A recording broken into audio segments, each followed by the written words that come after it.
There's been much speculation about the type of nuclear-powered submarine technology that Australia would acquire under the AUKUS agreement. The deal was forged in 2021 between the then Prime Minister Scott Morrison and his UK counterpart Boris Johnson and US President Joe Biden.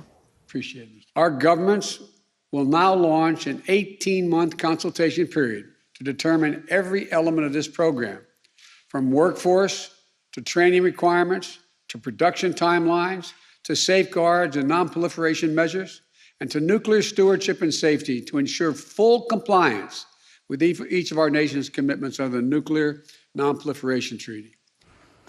The US Navy uses Virginia-class fast attack submarines, and they're big. The USS Delaware comes in at 115 metres long. It has a crew of 135. As for Britain, the Astute-class submarine spearheads the fleet for the Royal Navy. It's just shy of 100 metres long and has a smaller crew at about 100.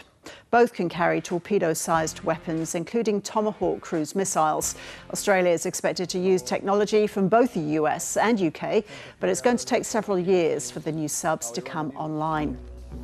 And they'll replace the conventionally powered Collins-class vessels, which were commissioned back in the 1980s. The service life of the fleet of 6 is being extended to 2036. Until then, Australia will need a stopgap, and it's expected the government will purchase the US Virginia-class subs before acquiring next-generation UK-designed vessels, which ultimately will replace the Astute subs. Those submarines are being designed in the English port town of Barrow-in-Furness, from where Europe correspondent Steve Kinane reports. Barrow-in-Furness, here in snowy, windy Cumbria in northwest England, is a shipbuilding town, and in the dockyards over here, over the years, they've been building the nuclear fleet for the British Navy. And if what we're hearing is correct, that there's soon going to be a joint project between Australia and the Brits to both design and build the nuclear fleet for the Australian Navy, that will mean a lot to the people of this town. Well, look, we've got to wait to see what the detail is, but I think what it is testament to the skills and the people who work in the shipyard, what they can produce. I'm hopeful it means a long deal of work with our colleagues in Australia and in the States for the future as well.